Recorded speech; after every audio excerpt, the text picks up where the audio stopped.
भगवत दर्शन उसी को प्राप्त होते हैं जिसकी भगवत दर्शन की प्रबल उत्कंठा के लिए 4 बातें जीवन में आ जाएं। पहला,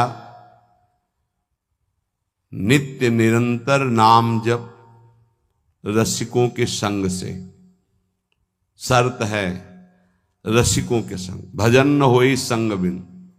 हे मनमानी नहीं होता, रसिकों के संग से भजन की वृत्ति, प्रमाणित भजन होना चाहिए आचार्य परंपरा गुरु परंपरा से। दूसरा, भगवद विग्रह को साक्षात भगवान का स्वरूप मानना। जैसे कुछ ऐसे भाव वाले लोग हैं कि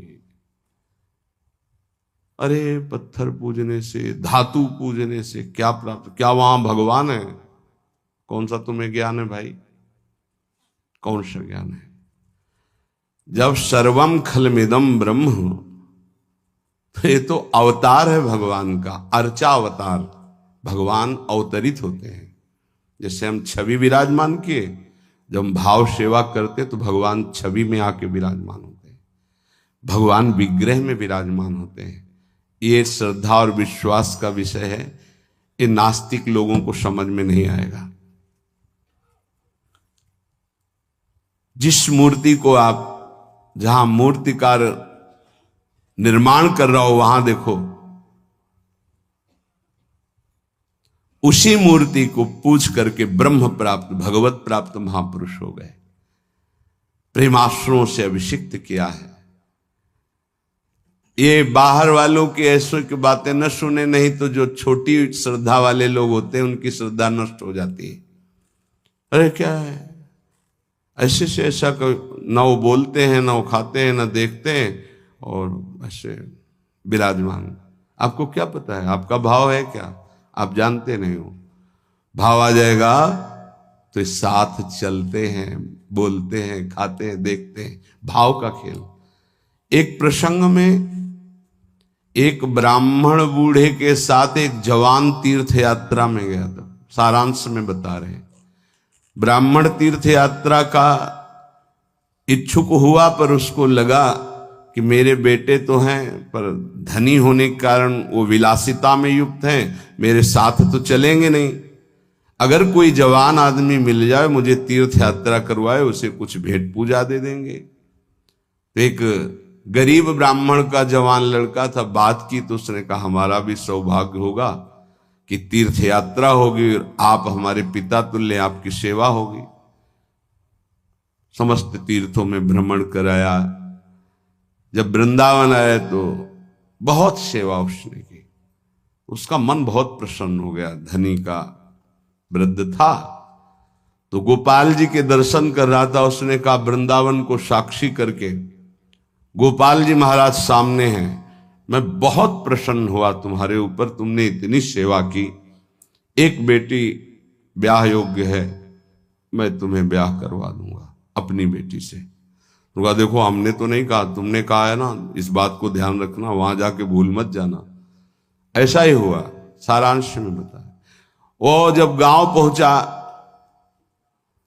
तो वृद्ध की हिम्मत नहीं हुई अपने धनी बेटों से कह दे कि बहन का ब्याह उस गरीब के साथ कर दो।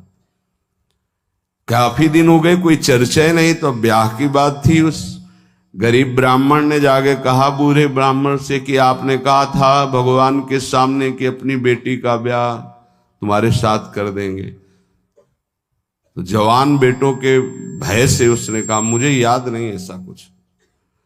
भाई याद नहीं? तुमने भगवान के सामने कहा था। और कह रहे हो याद नहीं? तो बेटों ने कहा कि चलो भागो यहां से।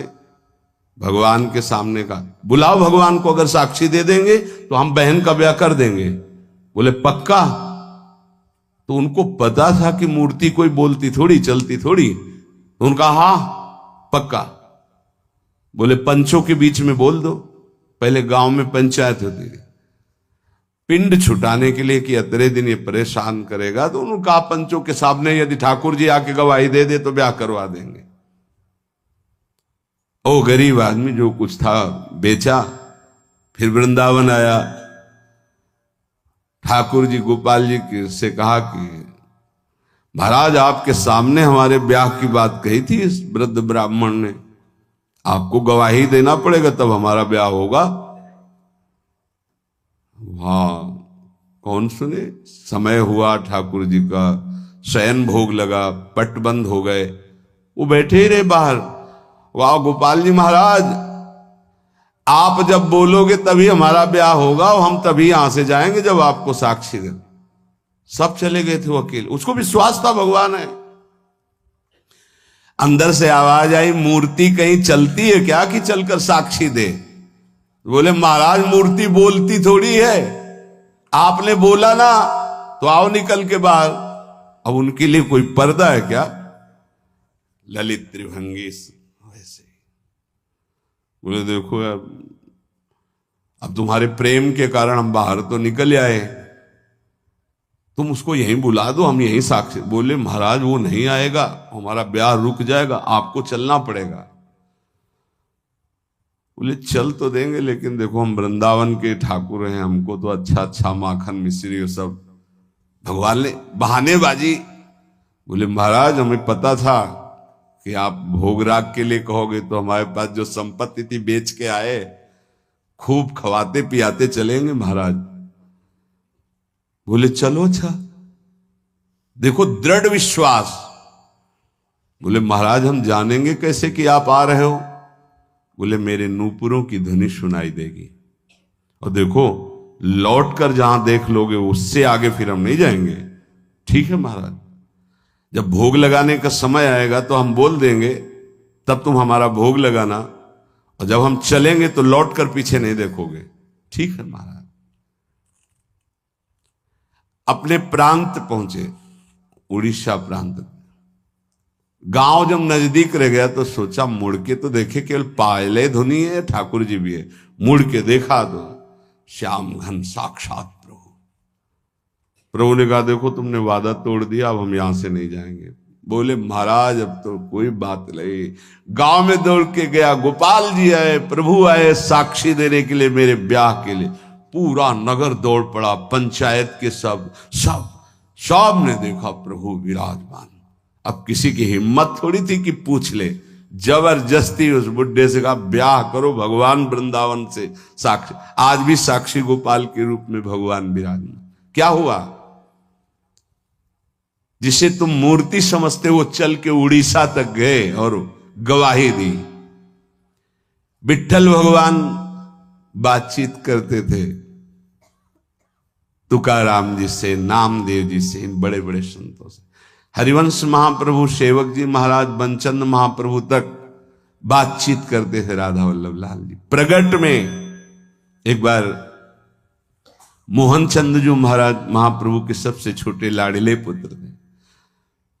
महाप्रभु राधा वल्लभ जी की सेवा परिचर्या में थे, तो एक पात्र कटोरा था राधा वल्लभ जी की सेवा का, उसमें चरण छू गया श्री मोहन चंद जी का। महाप्रभु ने एक शपथ मारी, प्रभु के पात्रों को ऐसे। राधा वल्लभ जी के जब पत्रावली कर रहे थे तो कपोल में अंगुली बनी, तो उनका जय जय आप। तो बोले मोहन चंद के रूप में मैं ही तो अब खेल रहा हूं अपने पात्र, तुमने वहां मारा मुझे देखो लगा। महाप्रभु ने कहा क्षमा कीजिए प्रभु, ऐसी तन्मयता मोहन चंद जी की आप में है ये मुझे पता नहीं था। ऐसा महाप्रभु से बात, स्वामी जी से, बिहारी देव जी से बिहारी जी बात करते थे। आज भी महापुरुषों से प्रभु बात कर। ये केवल मूर्ति छवि का विषय नहीं होता। ये अज्ञानी जीव जो हैं ये केवल तर्क विवाद में फंसे रहते। श्रद्धा में तर्क विवाद नहीं होता। ये तर्क विवाद जहां होने लगे, ऐसी कोई वार्ता होने लगे, श्रद्धालु उपासक को बिल्कुल हट जाना चाहिए। भगवत दर्शन किसको प्राप्त होते हैं? पहला, जो रसिक महापुरुषों के गुरुदेव के अनुसार भजन करता, नाम जप, मंत्र जप। दूसरा, भगवद विग्रह को साक्षात प्रभु मान करके। कहो सो कहां जहां प्रभु नाही, जब सर्वत्र प्रभु है तब तो हमने प्रभु का श्री विग्रह, अर्चा विग्रह, ये अर्चा अवतार है भगवान का। इनको विराजमान किया, साक्षात मेरे प्रभु हैं। ये बाहरी दर्शन है। तीसरा, प्रभु को अर्पित किए हुए प्रसाद के अलावा अरुचि होना। कुछ भी ऐसा जो हम प्रभु को अर्पित नहीं कर सकते वो हम नहीं पा सकते। प्रभु को अर्पित ना की हुई चाहे अमृत पड़ी हुई वस्तु हो, हमारी बिल्कुल श्रद्धा और रुचि नहीं। हमारे प्रियालाल ने नहीं पाया तो हम उसे चख नहीं सकते। ये भगवत प्राप्ति, भगवत दर्शन के लिए बहुत आवश्यक है। गुरु प्रदत्त भजन में आसक्ति, इष्ट के श्री विग्रह छवि में साक्षात भाव, और इष्ट को अर्पित ना किए हुए वस्तु, वस्त्र, पदार्थ, भोगों में पूर्ण अरुचि।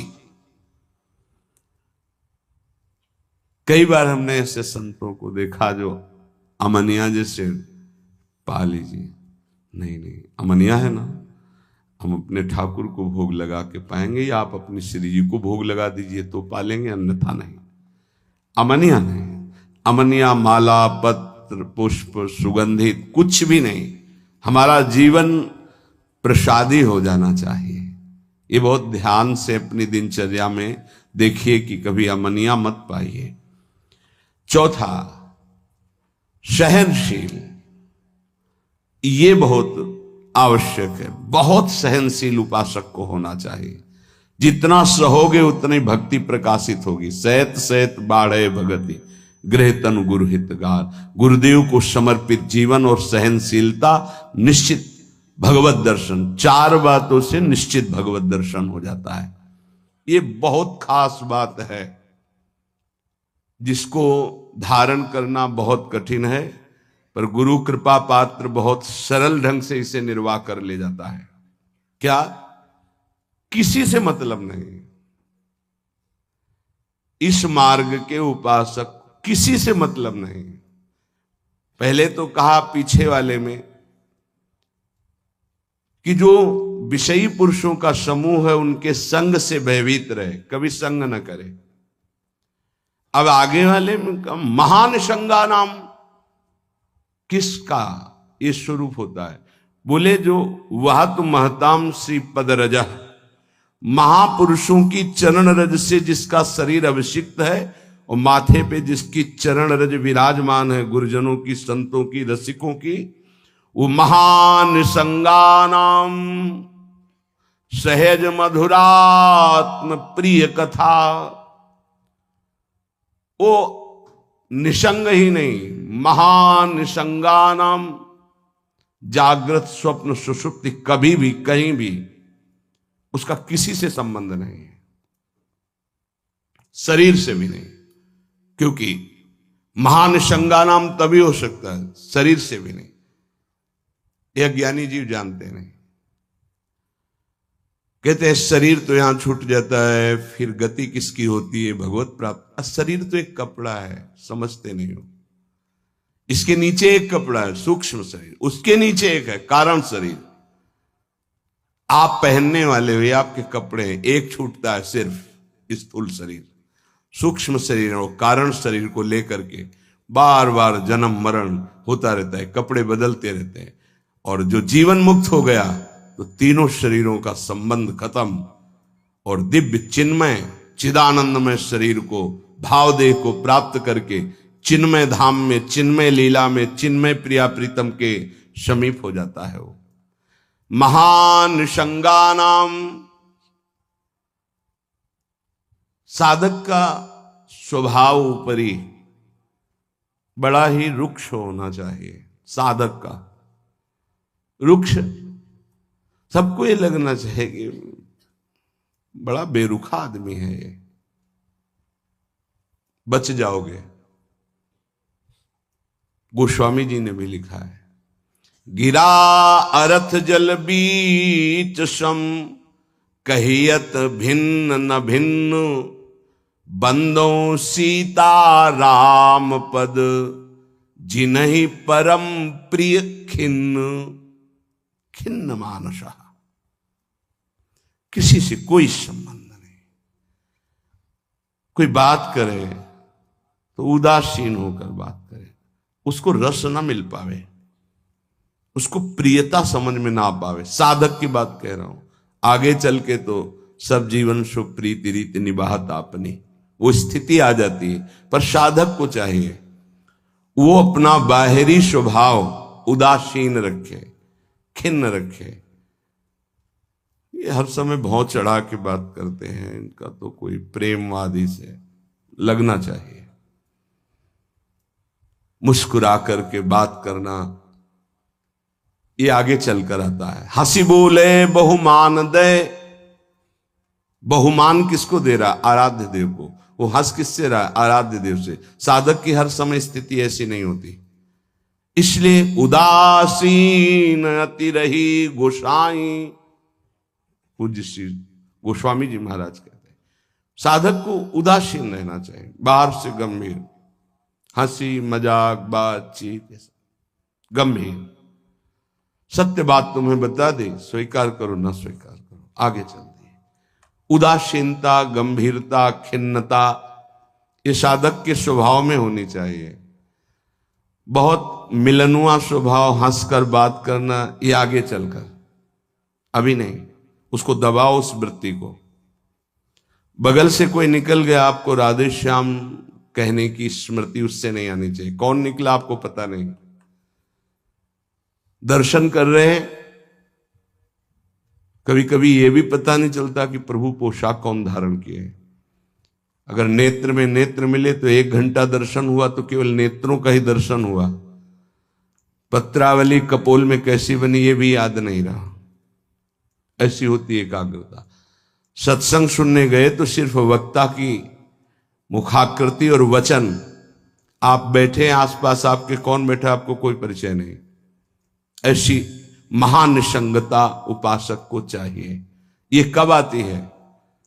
जैसे जड़ भरत जी रहुगण को कहा कि महापुरुषों की चरण रज से अभिषिक्त होने पर ही ये ब्रह्मबोध होता है।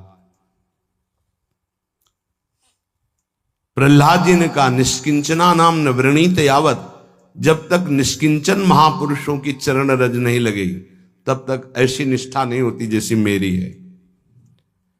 शिरो में शोल्लासम बहत महताम सी पद रजा, ये महत पद रज कहां मिलेगी? हर कण वृंदावन का ये महापुरुषों की चरण रज, प्रियाजू की चरण रज महापुरुषों के आंसुओं से भींगा हुआ है। जहां की भी रज मिले उसे अपने धरोहर के रूप में, संपत्ति के रूप में, जैसे बहुत बड़ी क्या धरोहर, ये प्रिया प्रीतम की संपत्ति, प्रेम संपत्ति प्रदान करने वाली, इसे आप लगाओगे तो आप सुरक्षित हो जाओगे। ये कवच है। कई बार शास्त्रों बारे चर्चा हुई है, पर बड़े भाग्यशाली साधक उपासक उपासिका होंगी जो इस बात को स्वीकार किए हैं कि रोज स्नान के बाद शरीर में रज लगाते हैं। ना करते हो तो फिर सुन लो, तुम्हारे हृदय को ये विकार तब तक जलाएंगे जब तक प्रेम रस के योग्य नहीं हो जाएगा। उस जलन को सहने के लिए ये सद्य वशीकरण चूर्ण मनंत शक्तिम तम राधिका चरण रेणु मनुष्मरामी, ये श्री जी की चरण रज है जो आपको संभालेगी, कवच का काम करेगी। आपके शरीर में चरण रज लगी रहनी चाहिए। बिल्कुल मान लीजिए, अगर ये मान लोगे तो बहुत बड़ी वस्तु आपको प्राप्त होगी। शरीर में वृंदावन की रज लगी है, शरीर छूट जाए तो भगवत प्राप्ति हो जाएगी। मान लीजिए, बहुत बड़ी बात है। धन्य है वो उपासक जो रजोपसेवी है, रज लगाते हैं। एक ब्रजवासी आए, उन्होंने प्रश्न किया कि आपके जुगल उपासना में तो काली बिंदी लगती है, आप क्यों नहीं लगाते हैं? श्री कहते हैं उसे, काली बिंदी और सिंदूर की बिंदी। पूज्य श्री सदगुरुदेव भगवान ने आदेश किया, त्रिपुंड लगाते थे जब शरणागति का, कि हम आचार्य आज्ञा से चलते हैं। आचार्य ने पत्र में लिखा था,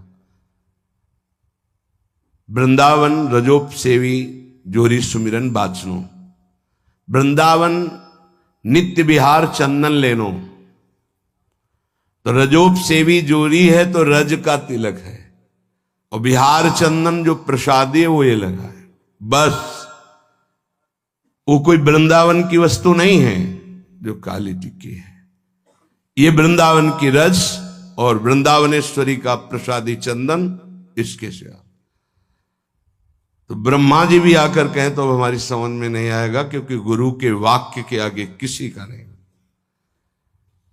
वृंदावन रजरानी, वृंदावन वृंदावनेश्वरी, इनमें हमारी अनन्य आसक्ति हो जाए। जो लगाते हैं उनको प्रणाम है, पर हमारी गुरु आज्ञा है।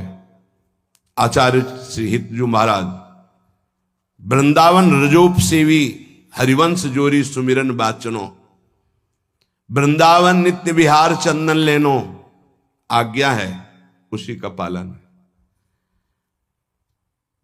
अगर महापुरुषों की चरण रज लग रही है तो महानिशंगा नाम मान लीजिए। बार बार इसलिए कह रहे मान लीजिए, आप में सामर्थ्य नहीं कि आप असंग हो सके। महानिशंगा नाम तो बहुत बड़ी बात है, वो कहीं आ सकता नहीं, न स्वभाव में, न सूक्ष्म शरीर में, न स्थूल शरीर में, और न बाहरी व्यवहार में। वो अपने स्वरूप में स्थित महापुरुष है, वही महानिशंगा नाम होता है। फिर क्या बोले? सहज मधुरात्म प्रिय कथा, अपनी प्यारी जी और प्यारे जी की कथा सुनते ही उसकी दशा बदल जाती है। प्रसंगानाम प्रेमोत्पुलक गलदस्रा कुलगिराम, अश्रु प्रवाह हो रहा है, पुलकित तन हो रहा है, गदगद कंठ हो रहा है। ये सहज मधुरात्म, सहज मधुर रस प्रदान करने वाली प्रीतम की चर्चा सुनते ही, पद गाते ही दशा बदल गई। कैसे हुआ? बोले महापुरुषों की चरण रज का प्रभाव।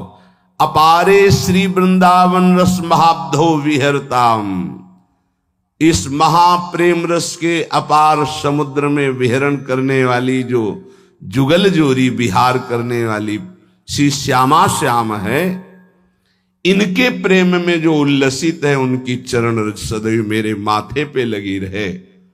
तो सदा राधा कृष्ण प्रणय पुलका सुद गम भृतहा, राधा नाम सुनते ही रोमांच हो गया, अश्रु प्रवाह होने लगा। श्यामा श्याम की बात सुनते ही, पद सुनते ही पुलक, पुलकावली, अश्रु बहने लगे और देह कंपायमान होने लगी। ये बड़े भाग्यशाली, इसमें जानबूझकर नाटक न करे, स्वाभाविक आ जाएगा। नाम जप करो, रस सिंधु वृंदावन की रज लगाओ और रहनी से रहो तो स्थिति आ जाएगी। एकांत में चिल्ला चिल्ला के रोने का मन होता है। जैसे डकार आती है ना, तो उसको निकलना ही पड़ेगा। ऐसे रोना आता है, स्वाभाविक। क्यों रोना आता है? कुछ चाहिए, कोई दुख, कोई विपत्ति? नहीं, स्वाभाविक वो एक प्रक्रिया है उस प्रेम की। रोना आता है, हल्का हो गया, रोया, थोड़ा शांति मिली। अगर रोएगा नहीं तो रह नहीं सकता, उसकी दिनचर्या है रोना। कभी भी कहीं भी भाव आ जाएगा। किशोरी कंदर्पा कुल कनक गौरांग लतिका, आहा, जो किशोरी जो हमारी गौर वर्ण है, जो कनक लता है, ऐसे उपासक का यही जीवन हो जाती है। जीवन का तात्पर्य प्रसाद सृग वस्त्राभरण कृत भूषा प्रणयनो, वो इनके प्रसाद से प्राण पोषण करता है। इनके चरणामृत की ही वो वृत्ति साधना है। हमारा साधन बल क्या है? इनका चरणामृत। वस्त्राभरण, कोई भी वस्त्र बिना प्रसादी के लाडली जू का, गुरुदेव का, शरीर पे नहीं धारण। नवीन वस्त्र को देखा गुरुदेव भगवान कैसे प्रसादी करते हैं। पहले उसे धोते हैं, प्रक्षालन करते हैं, फिर सुखाते हैं, फिर श्री जी के सिंहासन में स्पर्श करा के रजरानी में ऐसे 1-2 बार फिर उसे धारण करते हैं। श्री जी का पहले धोते हैं नया वस्त्र, श्री जी के सिंहासन को अर्पित करके फिर रज रानी में 1-2 बार लोट लगा के उस वस्त्र को फिर धारण करते हैं। वस्त्रा आभरण प्रसाद, प्रसाद स्वरूप ही हमारा भोजन है। प्रसाद चरणामृत, प्रसाद वस्त्र आभरण, प्रसादी माला, प्रसादी पुष्प, प्रसादी इत्र, इनका बड़ा आदर करें। श्री जी का प्रसाद यही हमारा जीवन है। अगर अमनिया आप पाते हैं तो आपके हृदय में भाव सूखने लगेगा। अगर जग भी गया है, अमनिया जल भी नहीं, अमनिया भोजन भी नहीं, प्रसाद। प्रपद्ये श्री वृंदावन भुवि विचित्राखिल कलाहा, समस्त कलाओं में जानने वाली शिरोमणि श्री लाडली जो ऐसे उपासक के हृदय में अपनी समस्त कलाएं प्रकाशित कर देती, अर्थात वो सहचरी भाव को प्राप्त हो जाता है। विचित्र अखिल संगीत गायन कलाओं का, चतुरता का वो मूर्तिमान स्वरूप हो जाता है। ऐसे में वृंदावन की भूमि में उन प्रेमी जनों का आश्रय लेता हूं जो ऐसे जिनका जीवन हो गया है महानिसंगा नाम, किसी से संपर्क नहीं, और श्री जी के प्रति किशोरी कंदर्पाकुल कनक गौरांग लतिका, जो गौरांगी श्री प्रिया जो हैं, लाडली जो हैं, जो श्याम तमाल की कनक बेल की तरह विराजमान हैं, ऐसी श्री स्वामिनी जी के प्रसादी से ही जिसका जीवन यापन होता है। ऐसे मैं रसिकों को इस वृंदावन भूमि में माथा रखकर प्रणाम करके उनकी चरण धूलि माथे पे धारण करता और उनका संग करने की अभिलाषा करता हूं। ये भगवान की विशेष कृपा है कि हमें ऐसे महापुरुष रहनी बता रहे हैं। अगर प्रसाद का आप महत्व धारण करना प्रारंभ कर दिए हैं तो बहुत जल्दी प्रेम जागृत होगा। प्रसाद पर प्रसाद बुद्धि रखिए, राग द्वेष उस पर न रखिए। ये पदार्थ नहीं पाना है, ये पदार्थ अनुकूल है। प्रसाद में प्रसाद बुद्धि रखिए, न फल बुद्धि, न अन्न बुद्धि, न भोजन बुद्धि, न स्वाद बुद्धि, प्रसाद बुद्धि रखिए। प्रसादी वस्त्र को प्राणों से भी अधिक प्रिय मानिए। प्रसादी माला पुष्प मिले तो हृदय में आह्लाद होना चाहिए। सीधे मेरे प्रभु ने प्रसन्न होकर मुझे प्रदान किया है। दे कोई भी, लेकिन मेरी प्रियाजू ने मुझे प्रदान किया, एकदम आह्लाद, वही आपको प्रेम भाव में ले जाएगा। प्रसाद में भगवत बुद्धि बहुत ही पवित्र हृदय में होती, नहीं तो प्राय नहीं होते। प्रसाद देखते ही अच्छा श्री जी का प्रसाद, ओह वाह, पुलकावली हो जाना। महाप्रभु चैतन्य देव को जब वृंदावन से कोई भी प्रेमी जन जाते, गुंजा की माला, टेटी का अचार, ऐसी वस्तुएं बार बार उनको हृदय से लगाकर अश्रु प्रवाह करते। श्री कृष्ण ने कितना प्यार किया, मुझे प्रसादी भेजी। वृंदावन की रज, वृंदावन का कुछ भी, महाप्रभु पुलकित हो जाते।